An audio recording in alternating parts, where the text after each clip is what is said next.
rural policy taking inequality into account enough?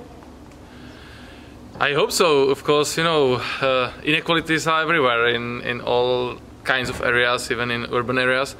And of course, rural areas are very vulnerable for the inequalities.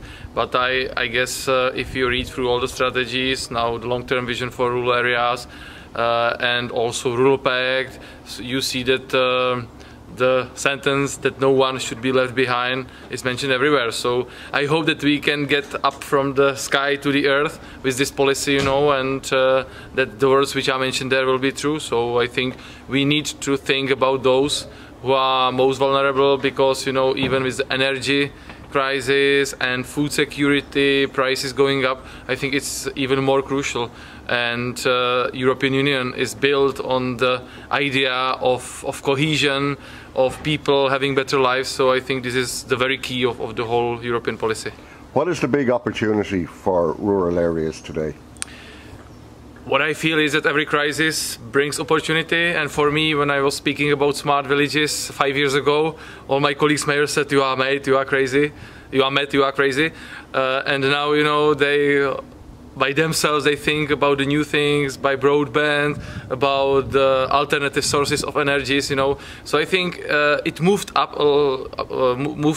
a lot, and I am sure that there is opportunity to move rural areas by 20 years, that if there was no crisis, it wouldn't be possible. And it includes also possibility to work from home, for example, which was common during COVID. And I would be happy if especially public institutions were the models for the others, because I think I have a lot of friends who live in the real rural area. They are projecting high-speed railways, and they just go to Prague for 2 days a week and they stay in the rural area. And that's also me.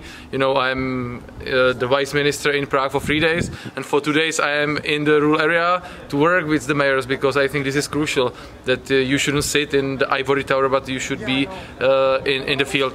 So I feel huge opportunity, but we need resources, because of course without the resources we cannot change and transform the rural areas. And I very much believe in the rural revival, because as I mentioned also at the conference, one thing is to have quality of life, and second one is to have a quality in your mind. And I think we need to bring up our children, how happy they should be that they were born in the rural areas, they can live in the rural areas, and I think we should bring up kind of back the rural pride as it was in the past, and I feel that it's very sexy to live in the rural areas, and I am always telling that everywhere.